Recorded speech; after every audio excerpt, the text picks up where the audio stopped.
everybody. This is the No Nonsense, and let's talk about body today. We all have received those judging looks or snarky comments about making a bold choice of clothing, no matter what our body type is. The media has commonly portrayed the overweight characters as a running joke of the show, resulting in fat jokes and a severe manifestation of self doubt known as body shaming. This is for fat people. But then, those are not the only people who face the end of it. Everybody, every single day, has somebody passing by you thinking, oh, what is he wearing? Why isn't he eating? Why is he eating so much? He must be lazy. She must be lazy. Why? How do you know? Body shaming is known as the action or practice of expressing humiliation about another individual's body, shape, or size, a form of bullying that can result in severe emotional trauma, especially at a young age. Body shaming is done by parents, siblings, friends, enemies, and schoolmates and is often portrayed in the media. Weight debate has its foundation built on the wrong ground. It is not restricted to a certain kind of body type. More than looks, it should be about how healthy we are. As long as we are fit and healthy, it shouldn't matter how curvy or flat we are.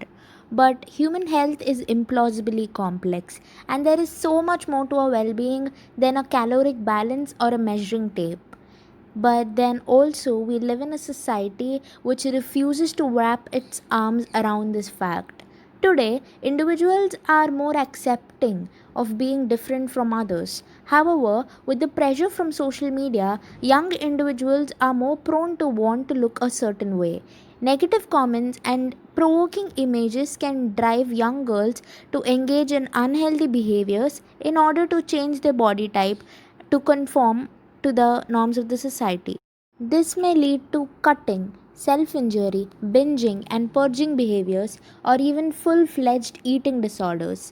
Individuals with a history of trauma, depression, self harm, low esteem, and borderline personality disorder are more likely to be affected by body shaming and potentially develop an eating disorder or engage in self harm behavior. A new study published in the Journal of Psychological Science has filled this gap, investigating the personality traits that people tend to associate with specific body shapes. Psychological scientist Yin Hu of the University of Texas at Dallas is the study's first author. She explains her team's motivation, saying, we wanted to know whether we could link personality descriptor words to body shape in predictable ways. Overall, the study found that participants associated heavier body models with negative personality traits such as laziness and carelessness.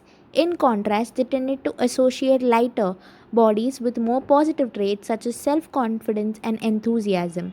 And also, the participants linked more active traits such as extraversion, irritability, and being argumentative with body shapes stereotypically identified with femininity or masculinity, such as pear or broad shouldered shapes.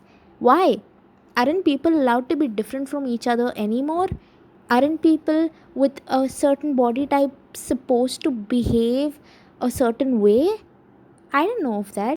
I wanted this video to be about skinny shaming, but I have never been thin my entire life. So I obviously have no clue, and hence I decided to ask two or three of my friends.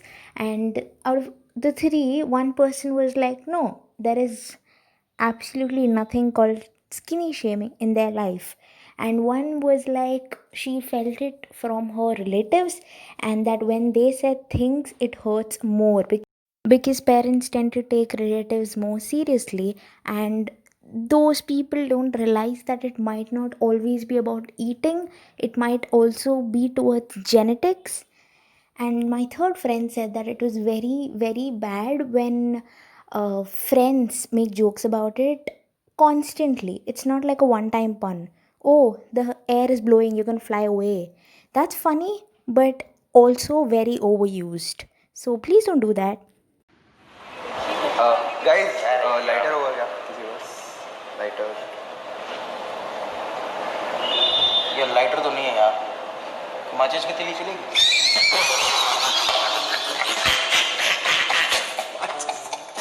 and hence the struggle is real. I mean, clearly, joking around about body types is like a fun thing to do, but then when it's consistent, that is where the problem comes.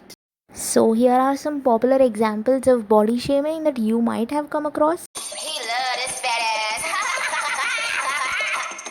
Yeah, this one is for my bitches with a fat ass in the fucking club. I said, with my fat ass, big bitches in the club. Fuck the skinny bitches, fuck the skinny bitches in the club. I wanna see all the big fat ass bitches in the motherfucking club. Fuck you if the skinny bitches. What? You? A little more booty to hold tonight.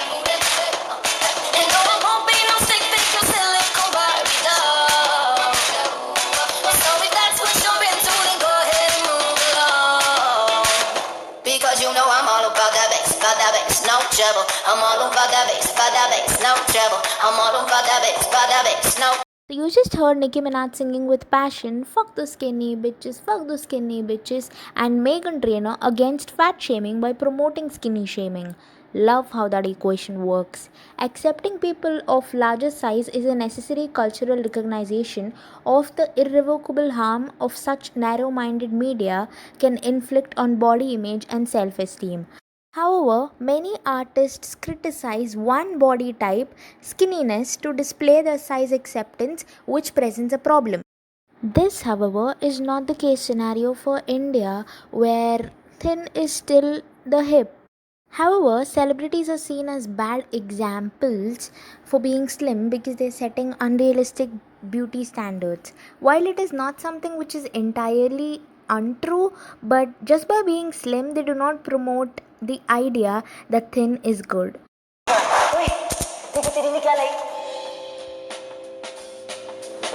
वो actually ना मैं अपनी needs के लिए लाई थी, उसको fit नहीं हुआ. अरे बट तुझे फिट हो जाएगी यार. इतनी मस्त लगी कि पहन के. हाय. सोते ना मधु. So unfair. यार तू इतना खाता है फिर भी इतना पतला कैसे है यार? अनफेयर. नहीं यार, I'm avoiding fried food. तुझे डाइट करने की क्या जरूरत है? तू कभी खाती भी है या सिर्फ पानी पीती रहती है? All those little jokes is what builds up into a major lack of confidence. And awareness that people could be watching, judging, and thinking stuff is scary for many, especially those who are already very self conscious. It is not just passing negative remarks on a person's appearance that constitutes body shaming, though it is the most overt and nastiest form of that. Complimenting someone for being brave enough to wear a piece of clothing or saying that they were looking great because they had lost weight is also a veiled form of body shaming, since it amounts to saying that they don't look good if they are fat or if they are thin or whatever the case may be. Studies show that the percentage of men with eating disorders has risen by two-thirds over the past decade. Yet, especially since it's worth keeping in mind that these are only the men who admitted having an eating disorder. Recourse is scary. Skinny boys aren't happy staying skinny. Whereas societal pressures push girls to be skinny as possible, they appear to push boys away from being skinny. Boys as young as 10-year-olds have reported worrying about their lack of muscularity. As early as 5th grade, in other words, boys may feel anxiety if they are not buff. Not only this is dangerous because boys likely won't talk about this anxiety, and potentially this translates to anger and anxiety that is just bottled up.